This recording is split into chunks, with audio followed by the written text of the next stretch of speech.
Hi, my name's Josh, And my name is Matt. and this is the Call to the Brewman's Bottle. The Call to the Brewman's Bottle.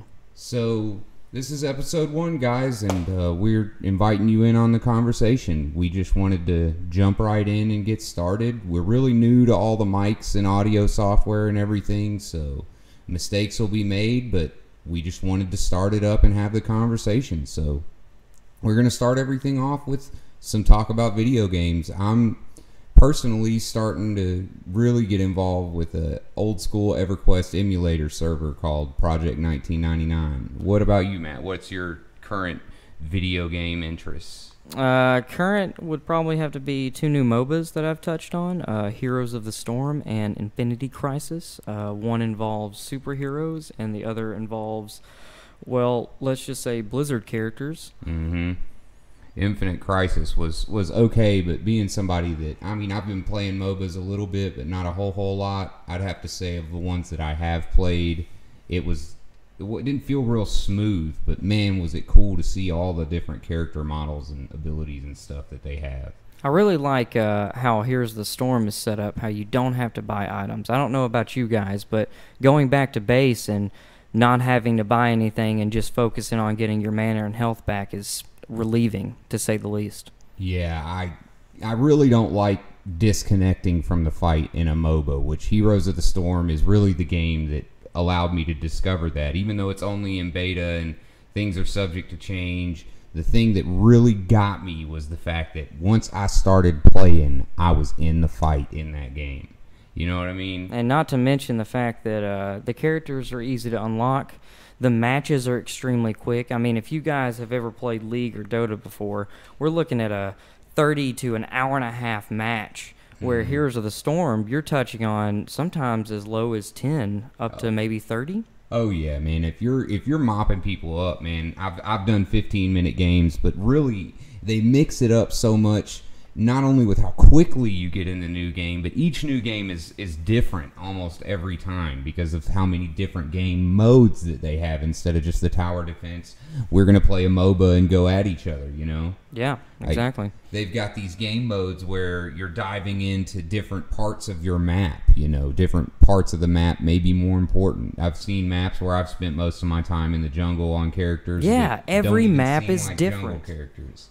So those two MOBAs are so sick, both of them really, because I mean, if you even hit on the superhero aspect for somebody that's like me, that's not even really down with superheroes all that much, you know, you're still giving me different universes that these superheroes are coming out And not to mention the descriptions behind each character on the game. Yeah, it'll fill somebody like me in pretty quick, and I'd have to say if it wasn't for me, the clunkiness of playing it, I didn't feel like it was responsive enough, then I probably would have been really, really into that game.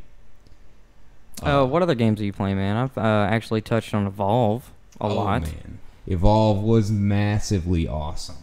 I had so much fun playing Evolve, but I really do feel like it's kind of, I don't know about everybody else, but it's petered out for me because I'm not willing to continuously invest in that type of a game where I don't know, it just didn't feel like it changed it up enough for me. Well, let's be honest. It's set up exactly like Left 4 Dead. It is an arcade shooter, and there is a certain peak that you realize that all you're doing is killing each other. Oh, yeah, and I definitely didn't stay on Left 4 Dead much longer than a month either. But there is an element of progression in Evolve that shows that Bungie's making an effort at tapping into that. Oh, the gameplay, the environment itself, how you interact with the monsters, it's intense. Oh yeah, and I've been getting down on that Evolve a little bit. I really can't say enough about the Project 1999 emulator server and how it's been taking me over because of that being a element of my childhood, man. Being brought up on MMOs and that type of gaming, man, that's me. That's the way to go, yeah. It opened the door to so many elements of gaming because I had no idea what Lord of the Rings was. I had no idea what D&D was. But here I was jumping in EverQuest, which is the video game based on so many different elements of the Lord of the Rings and D&D, and I immersed myself in this fantasy world. And then as I progressed through gaming, from video gaming into analog gaming and beyond, it was it was just an immersion factor, you know? Let's go back a little bit. I don't know if you guys, big Lord of the Rings fans out there that actually like to tap into video gaming as well. Chivalry is a game that we have all touched on, and it's probably one of the best melee-based fighting games there is on the computer. Oh yeah, and being LARPers like we are, that Chivalry game, it was perfect because we jump in on an element of we have a physical hobby that we have where we're also LARPers on top of the uber video game nerds that we are, and you know, we spend a certain amount of time in that physical aspect, and to have a video game like Chivalry that is a medieval warfare based on the physics of the medieval warfare, that was awesome. Not to mention, shot location matters. They kind of focus on how the weapon's weight would throw you off. Yes. And of course, the best thing, you can cut your opponent's head off. Oh man, you can cut your opponent's everything off. It's it's a fucking limb contest, man. You're out there and you're just really tearing into each other. And I've not played a video game that hits that as well as Chivalry does. If you guys haven't even Googled Chivalry Medieval Warfare, get out there and check that game out, because I know that our beginning audience of the podcast, that's a game for you. Most definitely. And it's on Steam, and if you don't know what Steam is, you probably don't game much. Yeah, so I mean, it's on Steam. It's on deals, and almost every single one of the sales that I've seen Steam have, Chivalry's one of those games. But yeah, man, all those Steam games, I really can't talk about Steam enough. Being somebody like me, on the topic of video games, I was in the beginning a holdout for, I wanted the disc in my hand. I wanted to bring my video game home. So I didn't jump on Steam until really just a few years ago, and I'm never looking back. No, the marketplace is perfect. Yes. Download straight to your computer. They keep everything on tip-top shape. Oh yeah. And I mean, even if it's not, like, if you get something that maybe isn't working right off the bat, there's support system on Steam. I don't know. I haven't had a bad experience. No, I haven't. And the bad experiences that are shared with everybody are always explained. Mm-hmm. For sure. So, I don't know. I mean, there's a little bit about the video games. I'm looking forward to a lot of MMOs that are coming out, and I've been that guy since I started playing MMOs. You know, I was always looking at the next one, and we've been talking about Eternal Crusade since the first day we've heard about it. And for those of you guys that have never heard of Eternal Crusade is the newest attempt, though there have been many, at a Warhammer 40K MMORPG, and some of us, our mouths are watering just hearing those words. But I, as the hopeful, will tell everybody, don't get too excited about Eternal Crusade when it comes to what I've personally read and been somebody that has looked forward to so many different MMOs. There is so much changing in this game right now that all you can really do is just be along for the ride. Well, you know, and we've talked about this before, Josh, the ins and outs of how developers used to introduce games compared to now. Oh, yeah.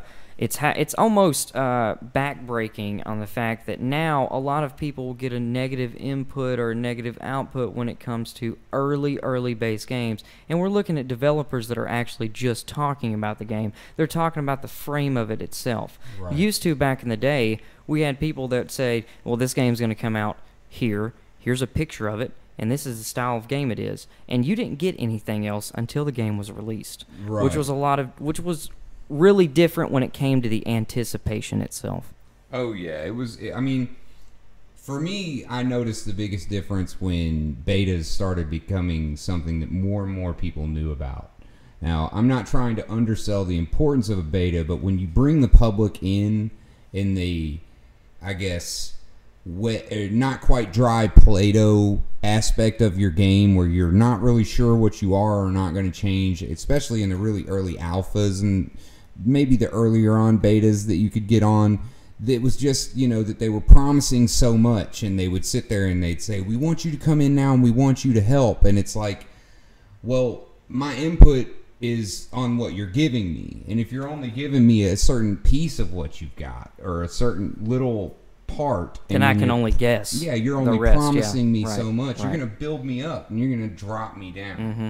And in the beginning, I feel like there was a lot less of that. And that could very easily be credited to my knowledge when I was a kid, I guess. I'm not being able to search as much as I can search now. But Right. And you know, we're also arguing a standpoint of the internet 10 years ago and the internet now. oh yeah, it's just your ability to hop on and Google whatever your favorite nerd genre may be. Like if you're into a book, say, you know, the Wheel of Time, and you hop on and you search Google for Wheel of Time video game, you're gonna find out there was one, and you're gonna also find out about all the different talks about what could have come from that and all this and that and the other. Back in the day, you search your favorite fantasy book in whatever search engine plus video game, it wasn't going to just throw you down this rabbit hole.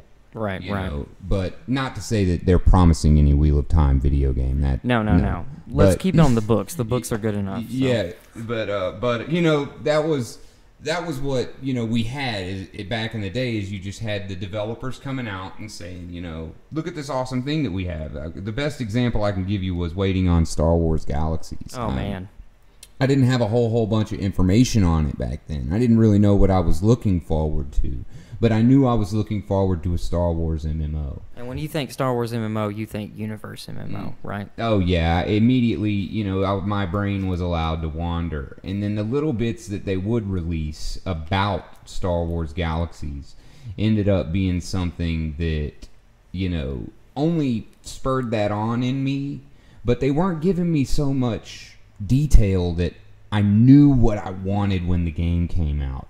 I knew what I hoped they might have, but I didn't know I wanted these planets and these classes and these types of people. All I knew was the ideas that the people were putting forward and that they were willing to be public about. And I think nowadays just the super transparency of the whole process is causing us to build ourselves up a little too much. But Right. We're looking at what a description is in the beginning and thinking that's the full product when we need to be more realistic with ourselves. Well, and that, but also make no mistake that I'm not trying to take any of the responsibility of these developers, because I think it is high time the gamer held the developer responsible for some of these promises. Very true. It's not our fault if the game crashes on the sale. Guess what? We didn't like it. Yeah, you know, it's not something where, you know, if you told me the entire time you're putting out this game that you're going to give me a product that is, you know, this perfect process of an MMO, and I guess I can point out Eternal Crusade to a certain degree. They told us that we were going to get this certain type of free-to-play experience, and they're telling us all these things, and as we've continued through their Founders Pack processes and so on and so forth, I'm not necessarily calling them out, but you shouldn't talk about quite so much if you're not going to hold true with all of it. And there have been some things where I think they are a shining example of goodness, where they had certain elements of their Founders Pack that they said this is just for the beginning of the Founders Pack process, and once the beginning is done, it's done. And if you come in later in the Founders Pack process, then you're not going to get in on this stuff, because this stuff is really just for the people who are into the concept. But I'm not going to give them full credit, because I really just don't know how I feel. The game's not out yet, and it's not in any foreseeable problem. We're future. all sitting around like a bunch of hens when the fact is the game isn't out yet. Yeah, we're just chatting it up, henpecking about everything that's going on. I mean, the only examples that I really can give are just me in the end building myself up, but I feel like the developer can take a hand in that.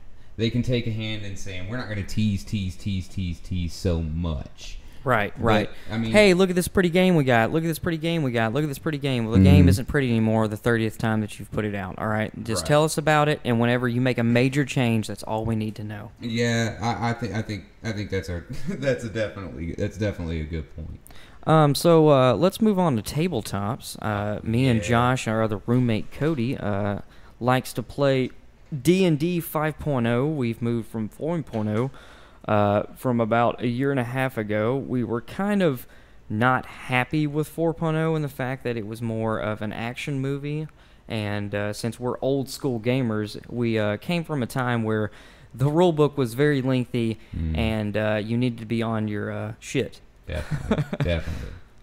I'm not gonna say I didn't like 4.0. I liked 4.0 for what it was, but it's not Dungeons and Dragons for me. I think both of us can agree coming in on 3.5. Right, it's an MMO on paper and pencil. That mess does not need to be an easy experience to any degree. And in 4.0, you definitely didn't get the struggle of becoming a hero. You were a hero. You were automatically the main guy. And you were going to take care of your business, you know, and you had all these really super powerful, heroic abilities. And 5.0, to me, is bringing in that element of you're a young hero. You're not the hero. You're nothing. You're just you're putty. Yeah, you have the potential to be. And it's also got, I mean, I can't say enough about the backgrounds in it. I mean, that to me, I'm going to jump right into my favorite thing about it. It's giving you the ability to either let the game give you a background for your character, or it's a random roll, or you know, just with that random roll, or you just jump right in and you say, this is the character I want to play. And if you roll that random roll for your character, you can watch this thing take shape in front of you. And you know what that does is, instead of removing the element of you're a nobody like 4.0 did, and that you have to create some superheroic super soldier or epically evil warlock or whatever, it's, you know, this person that's got so much power that in 5.0 it really kind of just, I feel like, I don't know, I'm kind of losing myself in what I'm saying on that. I guess to give a solid standpoint, it gives you the abilities of 3.5, so where you're centered around the full creation of your character. AD&D, which is, a lot of people have said that, you know, it goes way back to AD&D on some of the rules, how it's very basic. It's easy for new players to join. Oh, yes. And, you know, to like kind of touch on your background stuff, for people that are not good at role-playing, instead of asking them, hey, well, you're going to play a thief and I'm going to need like a 3-page background, you're basically saying, well, if you don't want to do that, well, here's a different look on it. Here's different options. And if you don't want to do those options, we can even blindfold you and we'll roll a dice. And we'll come up with a random character. And that really gives someone that's never really role-played before a framework to work on when it comes to interacting with other players. Their RP outline, basically, is beautiful. Yeah, it just gives it to them, and it says, you know, okay, so you've never made a character, you've never jumped in on this sandbox experience that is D&D. Well, here's what we're going to give you to introduce you to that. Well, not only is the character creation and the manipulation in 5.0 awesome, I'm going to talk a little bit about the campaign settings, bro. I mean, the starter pack for one. The starter pack for D&D 5.0 $20 will give you a set of dice, of course. It gives you the starter books. It gives you characters with already made backgrounds that are very in-depth and in part of the storyline. It's good overall, especially for the price of only $19.99 too. Right. I really like the fact that not only are the monsters immersive, but the story itself, like you said, is immersive. There's a large plethora of quests to start on. It gives you a lot of options when it comes to social interaction inside the game and combat at the same time. Well, it plays to the backgrounds that we were talking about earlier. Yes. I mean, right to them. Given that you're getting these backgrounds out of the handbook, and even if you're creating your own character, it tells you that you can go through the backgrounds and pick and choose. Make your character who you want him to be. But these are going to allow your character to be inserted. It's like that they're the same version of the setting that you're in. And if you're a sandbox D&D player, you know, maybe that doesn't mean as much to you, but I was a sandbox D&D player since I was 14 years old. It gets tiring sometimes. And when your DM has this whole thought process in his head, you know, and not all DMs are like this. I've had a sandbox DM that had me with a barbed hook from the very first dice roll, but I've also had a DM that just couldn't grab me. He couldn't build me a world that I really wanted to live in that character. And not necessarily even that I have to feel that RP element. He couldn't even give me the desire to play through that right, world. It drops the stress off the DM. Yes. Okay. Yes, and he's not coming up with just some, plot line. It gives them the books so that they can entertain themselves with the immaculate mechanics of the current edition. Right. Kind of like what our DM currently said. To 5.0, it feels like he's not the DM. He is actually playing with everyone else, which is a different experience altogether. Well, yeah, and imagine that roller coaster ride of having the omniscient point of view over the whole campaign and watching your friends react to the different situations that their characters are going through. I mean, that is why you wanted to be a DM in the first place, right? Right. Yeah. So, I mean, it's your desire to put these people through this whole world thought process that you've had, and you see them go through it. I don't know. I've only DM'd once in my life, and I did DM a campaign setting, and it was awesome. So I feel like, my opinion on that might be a little bit biased, but I felt like the campaign setting for my first DM experience, it really opened my eyes to how that can play for you as somebody that doesn't have a character in the session. Right. Well, I've always DM'd, and recently I've picked up playing in 5.0, and all I have to say is this. Equally, it's fun across the board, DMing and playing. DMing, even that small campaign, I'm going to go and tell you, I'm the kind of person that does not like pre-made campaigns, and I could not stop talking about it. Oh, yeah. That whole week afterwards. I mean, shoot, dude. I'm depressed that you're not going to be playing with us this week. Like, that's upsetting to me. That we're having to skip. We skipped 2 weeks in a row because last week I went to probably the best wedding that's ever happened on planet Earth. And so, yeah, it was a great wedding. And, this week Matt's going to go out of town to a little vacation for himself. And that's 2 weeks of no D&D. I don't know. I know, it's sad. I'm sorry. I'm a little sad.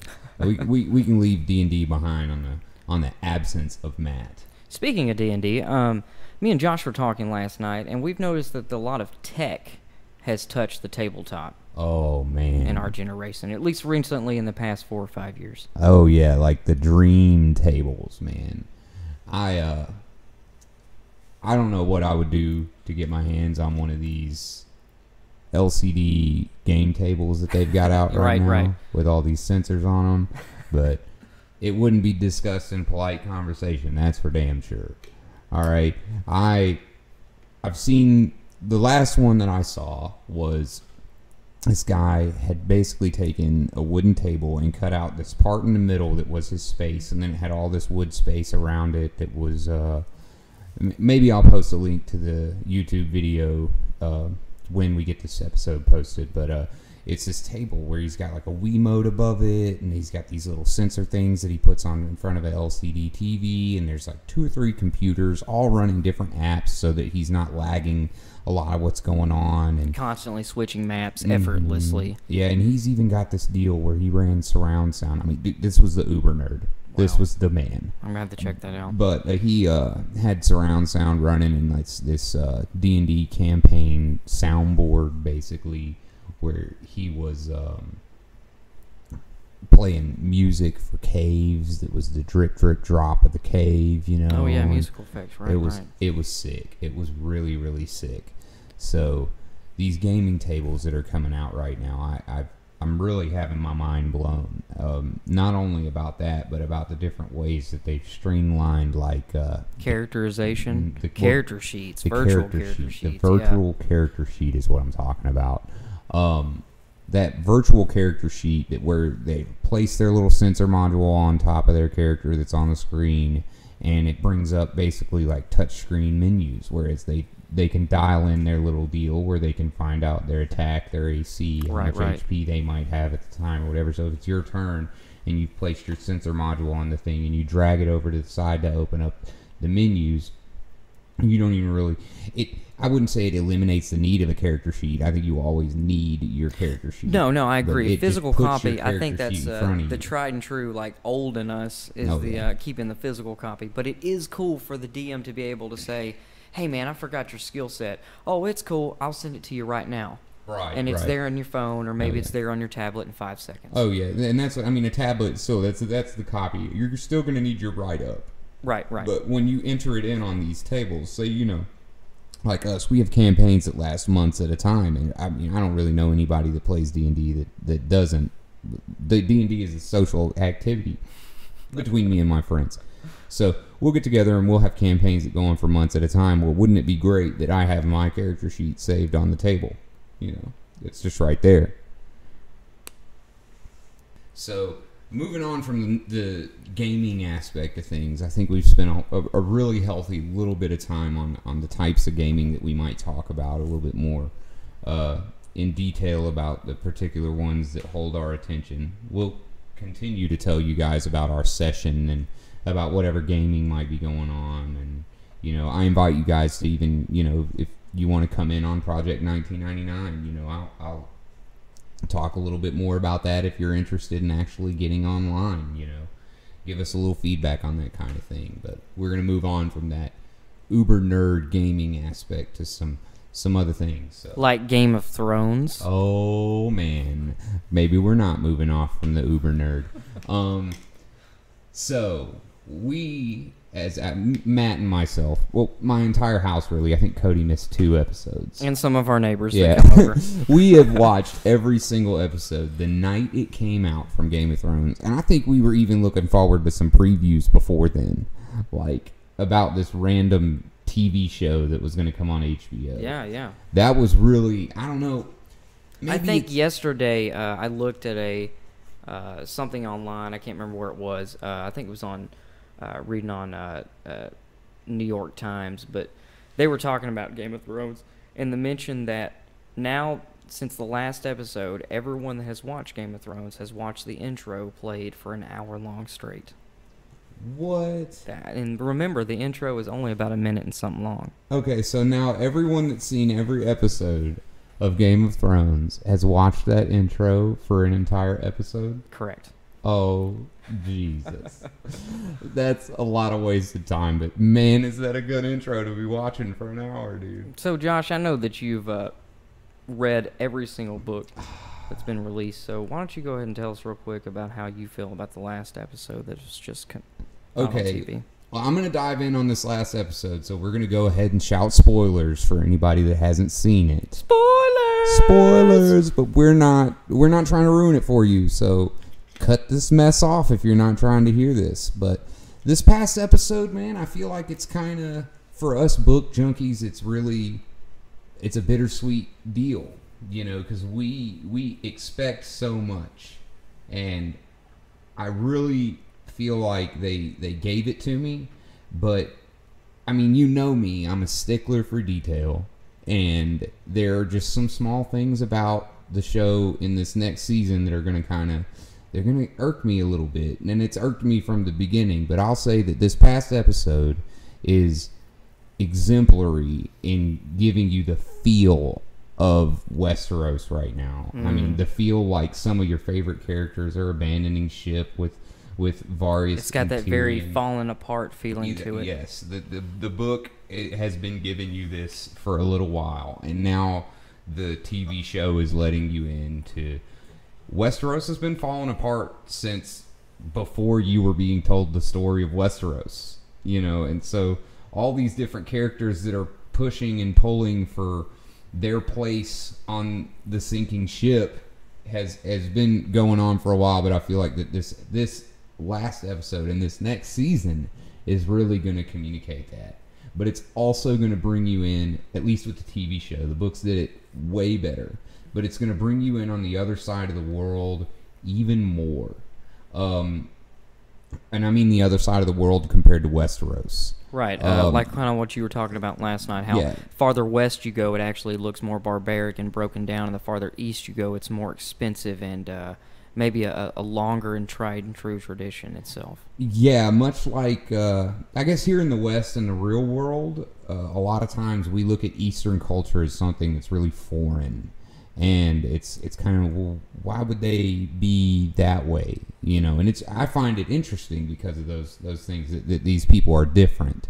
But in that regard, for the fantasy world of Game of Thrones, it is very much culturally more advanced to the east. And it's very much that these people have been, like, I wouldn't even say more advanced. Their cultures seem to be more. No, I mean, I get what you're saying. Older and longer. Europe is old country, West is new country, right? North America. I feel like these are ancient civilizations, whereas the Seven Kingdoms has been through upheaval a couple of times. Okay, there were multiple kings. Then the Targaryens came, and there was one king, and now there's really and truly, if you look at Game of Thrones, there's multiple kings again. There's several leaders right now. Not only are the kings fighting over things, but there are actual status kings, the people that you still in the show don't know about, that are really in true dominance of where they're at in Westeros. And I feel like, they're letting you in on it little by little. It's a wonderful show for a reason, guys. What about the ending of the episode? How Mance Rayder pulled that out of his ass. Perfect play.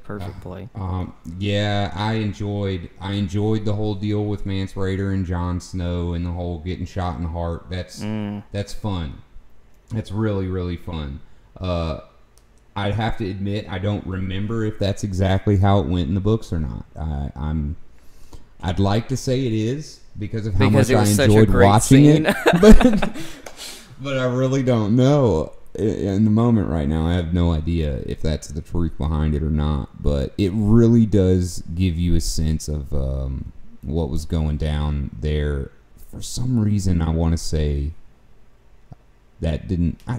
I'm not even going to go there. I don't remember. Yeah, why not? I don't remember. I don't even know.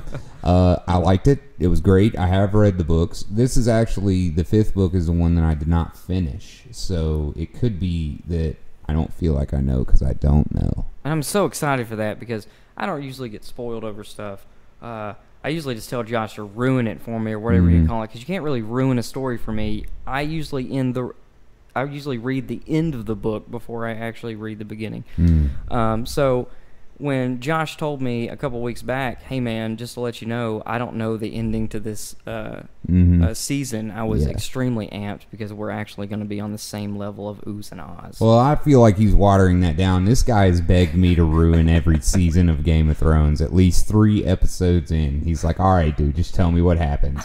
And I'll admit that I am the guy that's like, oh, I can't tell a story. I want to tell you, but I can't. I want to talk to you about it. I want to mull over these things, but, so he has to live with the guy that's going to be like, yeah, man, I know, but we can't talk about it because I'm going to ruin it. But by the 3rd episode of every season so far, he's been like, so Josh, what's up with this dude? What's going on over here with this bro? Does this guy die? I really don't care. Yeah, just tell me. I really don't care if you tell me. But all in all, man, Game of Thrones is going to be wonderful. From everything that I've read and everything, I mean, there's a reason so many people love it. Another show I'd like to talk about, of course, I can't really touch much on, sadly, is Silicon Valley. I don't know if you guys have ever watched that, but Season 2 just came out when Game of Thrones, the season premiere, was released. Right after that, it's a 30-minute show. And it basically touches of a small company that are trying to get their feet inside of Silicon Valley in California. I actually saw the whole first season. Oh, okay. Well, go ahead. And, I did not. I only saw, I missed the last 3 episodes. Okay. Well, it's basically just a group of guys that were originally I think it was like an app building. Yes, Pied Piper. Yeah, and he basically came up with this algorithm that condenses information. And they talk about it throughout the entire show, of this algorithm being able to just condense information on this crazy level. But anyways, what ends up happening is it's this roller coaster of this guy that's come up with a really valuable piece of technology, or maybe not even technology would be the right word, but a really valuable code or whatever. And it's about, without spoiling anything, it's a real funny journey about this awkward guy that came up with this thing being pushed and pulled by all the real big financial players in that area. Really, it's just quirky, and it's touching on, yet again... It is extremely funny. Yeah, it's all about the comedy of how these nerdy guys from high school that never really dealt with the high money, high social situations are coming out with this technology and being forced to go to business meet and greets and business meetings where and they're not discussing selling their budgets. info and who will offer the biggest payout. But you know, it's got a gosh, man, why am I blanking on actors right now? I can't remember the dude's he's name. a stand-up comedian, isn't he? He is a comedian. He's got long curly hair. I don't remember the dude's name, so I'm not going to sit here and try to remember it and shame him. But he is a real. He's one of the stars of the show. The curly haired guy. Is he a stand up or not? And then there's there's stand ups and sketch comedy guys in this show that I am really shaming by not knowing their names because they're all really, really good and worth mention.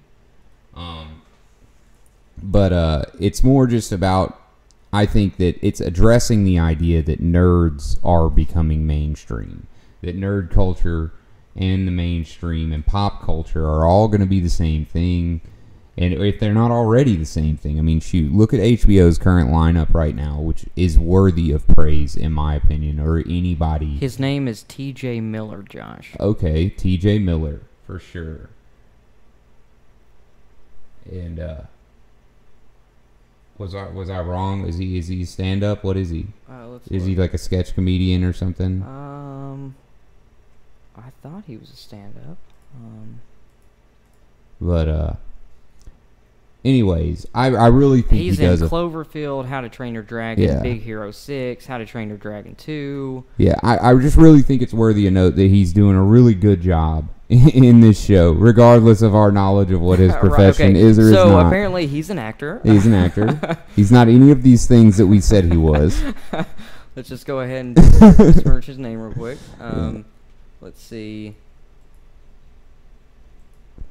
Oh, and let me get to the other point that I was trying to get to on Silicon Valley. Yeah, I kind of took that over. My bad. No, it's okay. I read an article in Forbes that described not only did 3/4 of the people in Silicon Valley actually watch the show and like it, but the producer and the director, the way they build the show and the episodes themselves, at any point, if you pause the show, they don't want any programs or anything on the screens, company logos, speeches, nothing to be off. It's all accurate. And like going back to, like I said, on some of the speeches, some of them are word for word famous speeches from Silicon Valley's.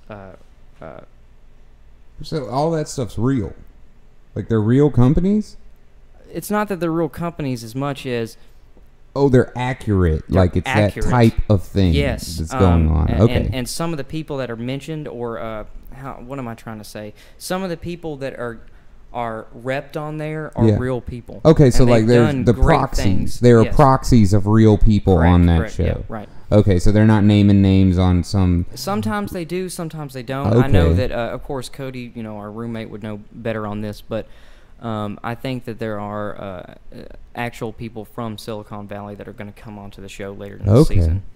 All right, that's really cool. I had no idea about any of that. Watching the first season, I honestly just kind of would zone and laugh and enjoy the fact that they were putting that type of spotlight on the vast amount of intelligence that it goes into being in that type of a profession, and how those people that possess that type of intelligence oftentimes are awkward and quirky people. Those are our favorite kinds of people most times. I speak for myself on that. I don't know about Matt, but those are my favorite kinds of people. You want to talk about Interstellar? Oh my God, Interstellar! I love how Matt's face was when he just turned and looked at me when he said the words, the word Interstellar. Okay, so we're gonna move into nerd movies right now, I guess. Let's just talk about how it's not even nerd movies; they're just movies, really, because these movies are just. We just. I didn't mean to cut you, dude. Let's start over. No, man, it's totally good. I think this whole thing adds character to what's going on. But anyways, when it comes to Interstellar, man, Interstellar was just.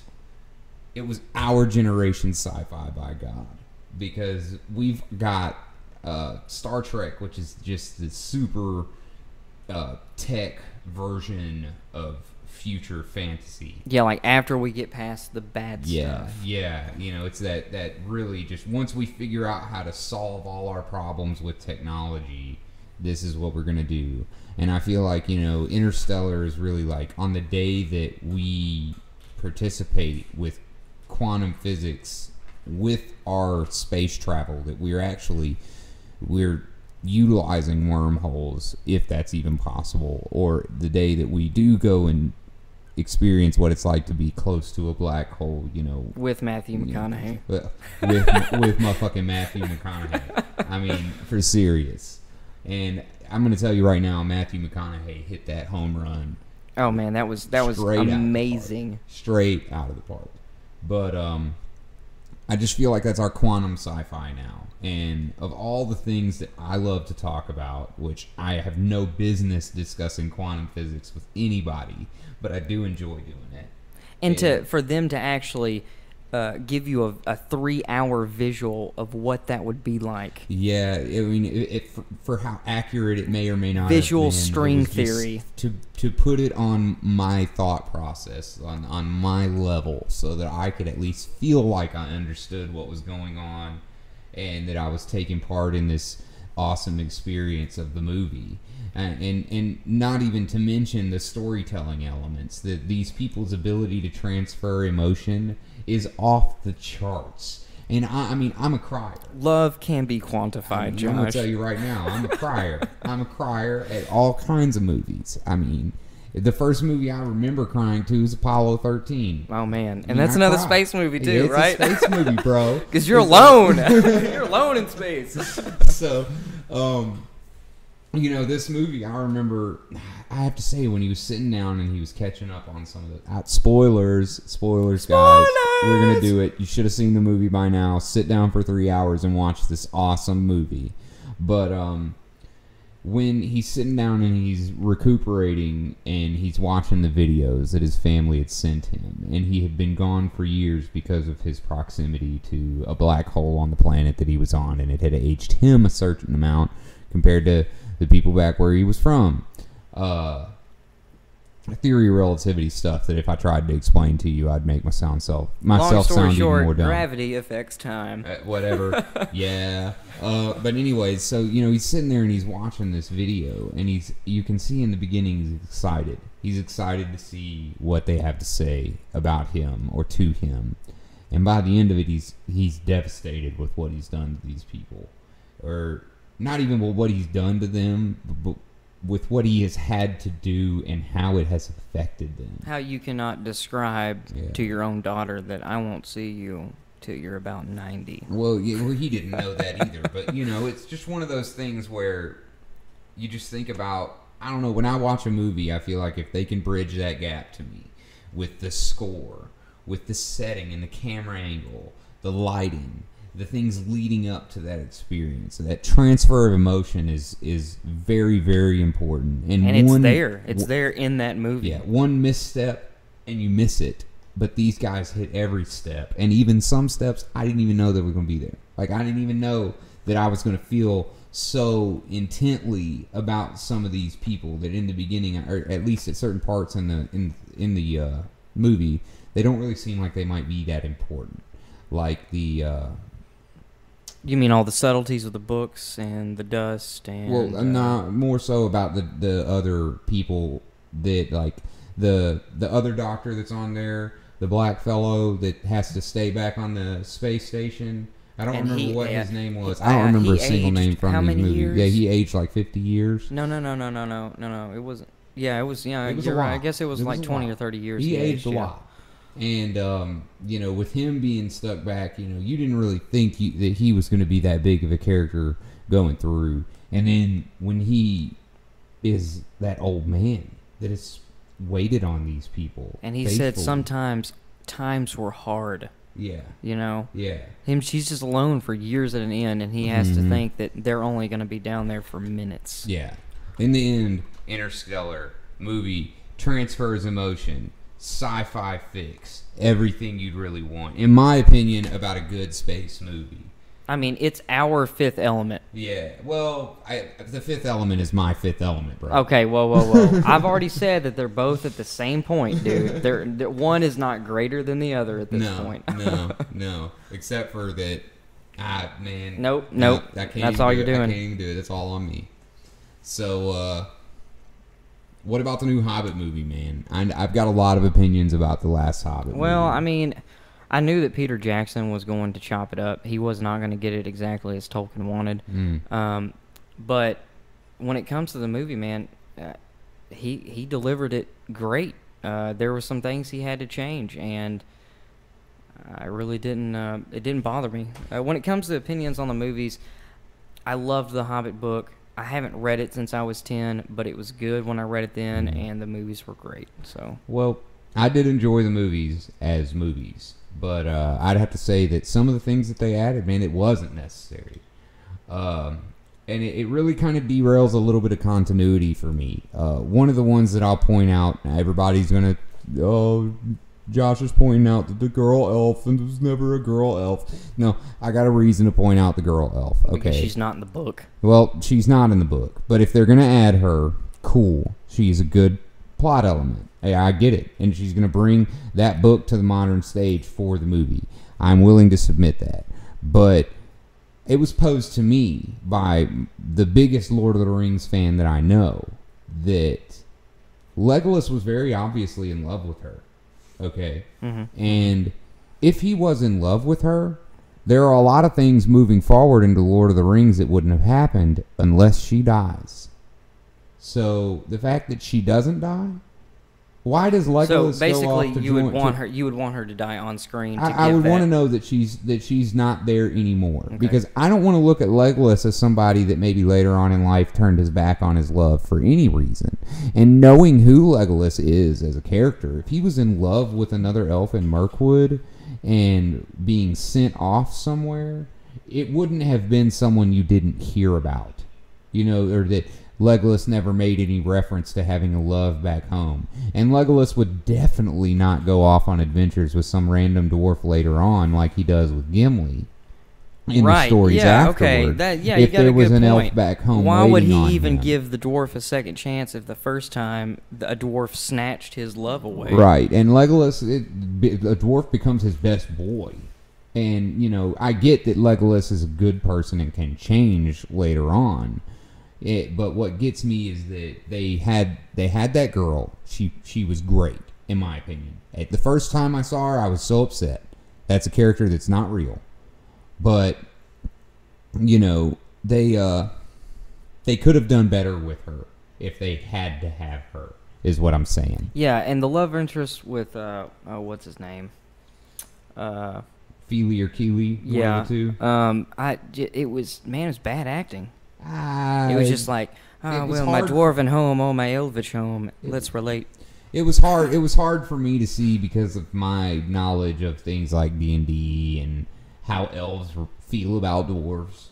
That never happens. No, that's a rare thing. And if it does happen, that's cool. That's a great plot line. But don't try to put it in the middle of Lord of the Rings. I completely get what you're saying. To move off of that, because L'Oreal was cool. And I enjoyed her. It wasn't the fact that she was there that pissed me off. It's the fact that if she's going to be there, then you got to make it make sense with everything.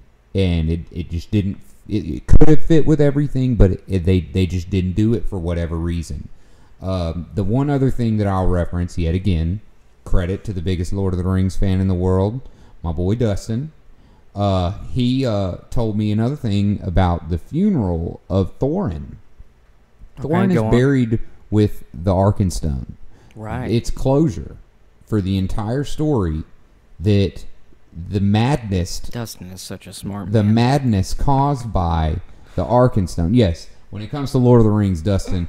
He's like, oh, you forgot. Yes, he's the best. Because I said the same thing you said to me in the beginning of this discussion right now to Dustin, that I liked it. I had a good time watching them. It's like he's talking through. Don't talk shit about CGI to me because I don't give a damn. They're dwarves. They're not real. So how are you going to tell me the dwarf didn't look real? He's not real. So he's not going to look real either. But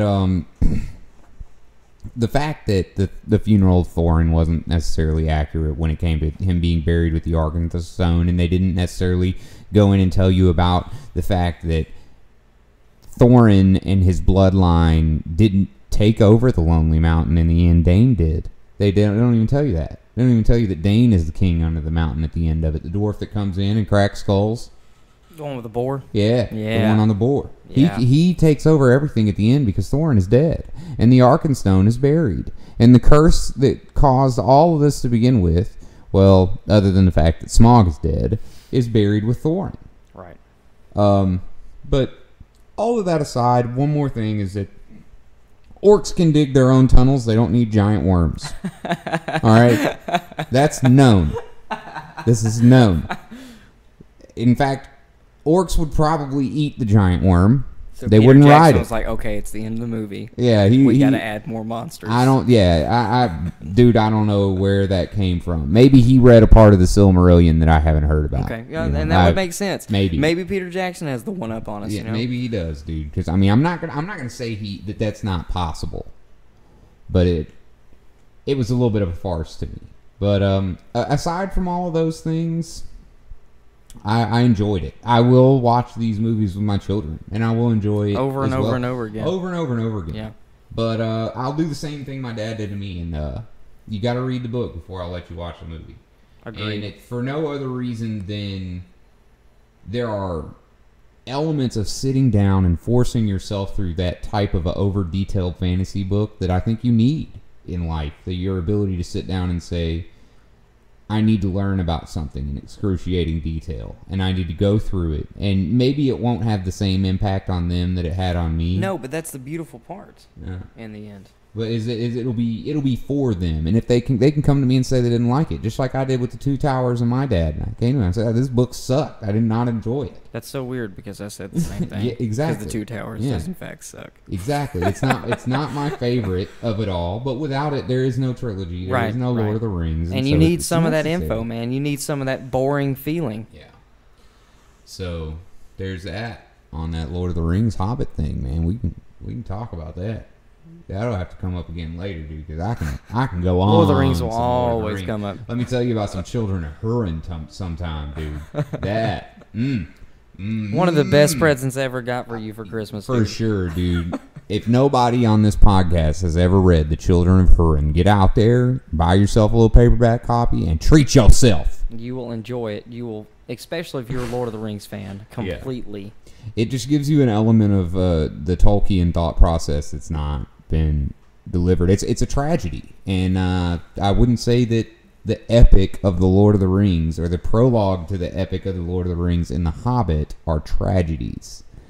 They're epics, and the Children of Hurin is a tragedy, and it's really, really good. That's it. That's how good that book is. Let's talk about, and I know you don't touch a lot on comic books, Josh. Let's talk about the explosion of comic book movies that are been happening in the past 4 or 5 years. Well, I personally have enjoyed the explosion of comic book movies partially. I'm not, like you said, and I've said it already in this episode, you know, I'm not the biggest superhero fan. Superheroes to me were knights in shining armor when I was a kid. I was high fantasy till I die, and I still am. But I'm open to these superheroes. A couple of the movies that have come out recently, I've been all in. Some of the other ones, not so much. What about? I know Matt. The comic book period. That's Matt's expertise when it comes to our I mean, I'm not going to sound here. like some kind of. I definitely, and I know you haven't read a lot, but Deadpool, I know you'll probably fucking like, dude. I mean, probably. Ant-Man. Ant-Man looks great, and Ant-Man's also made by the Guardians of the Galaxy's producers and directors, which I am stoked. Okay. Their new Wolverine is coming out in 2016. Now, that was an element of the superhero movies I did jump in on. I liked the Wolverine storyline focused movies. I did enjoy those. I can't remember the names of them right off the top of my head, but I did enjoy the focus on Wolverine from the X-Men being one of my favorite X-Men when I was a kid. Not that I was really super into him, but I think every kid liked Wolverine when, you know, in certain different X-Men. We all had our favorite X-Men. One of the originals. Yeah, why not? Yeah, I think every one of us nerds had our favorite X-Men. Even though I wasn't a big superhero guy, I knew what the X-Men were, and I knew which one was my favorite. But when it comes to all the superhero movies and stuff that have come out recently, I will say, I'm right up on there with a lot of the big nerds that, a lot of these movies are just dog shit. They're just not very good.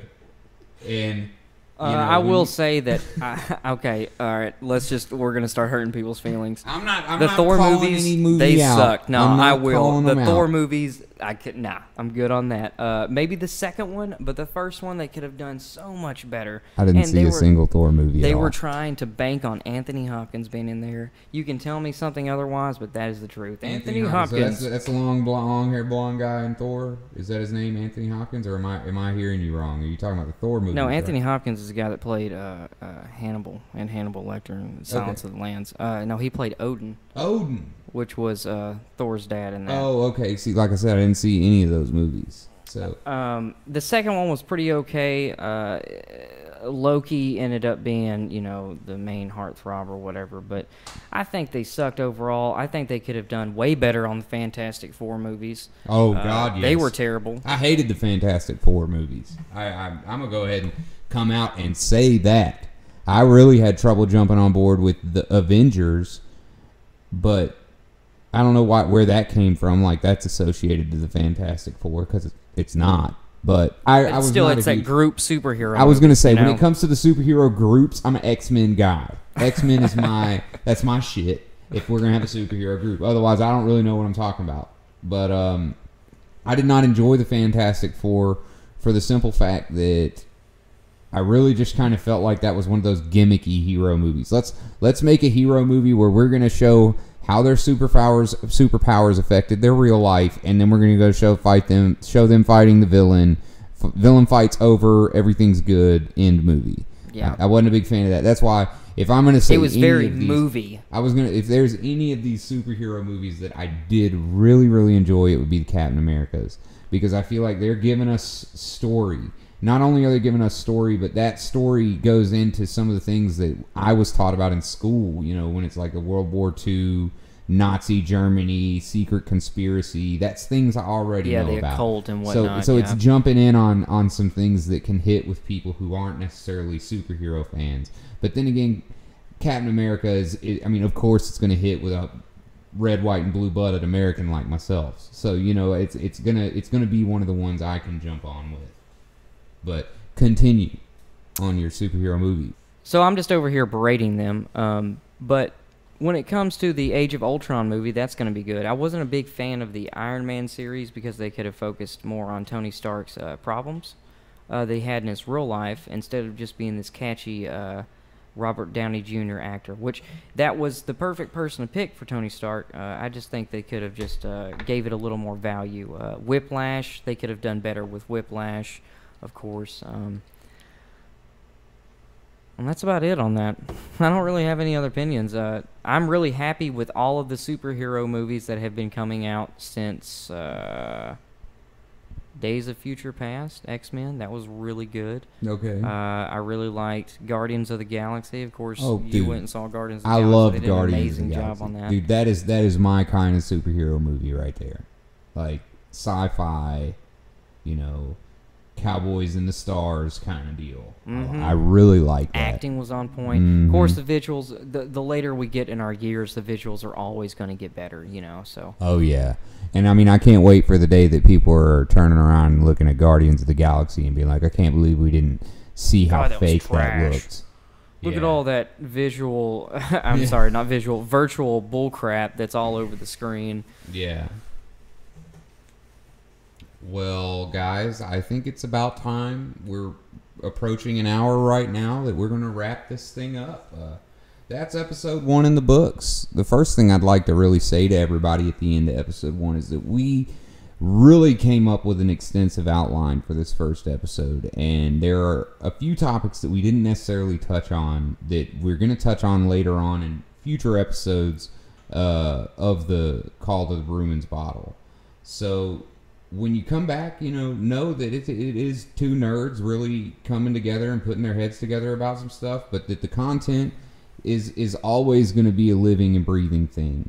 We're going to have our elements that we want to continue to hit in every episode, but feel free as we open ourselves up to more avenues of communication with you guys. Please open up to us. To open back up to us. If we put it out there, come back and tell us, we really wanted to hear you talk more on this, or we really thought that you rambled on about that a little bit too much. We want to hear from you, and just know that, just because the first episode is this way, next episode's going to be its own way, and it's always going to be a living and breathing conversation. And as we continue to get bigger, we're going to invite more and more of you guys, or more and more people that you guys might want to listen to come on and join in the conversation with us and share the microphone and sit down in this imaginary tavern that we're building for all of us to have a drink with each other, let loose, and loosen our lips a little bit. Yeah. So, my name's Josh. And my name's Matt. And this is the Call to the Brewman's Bottle.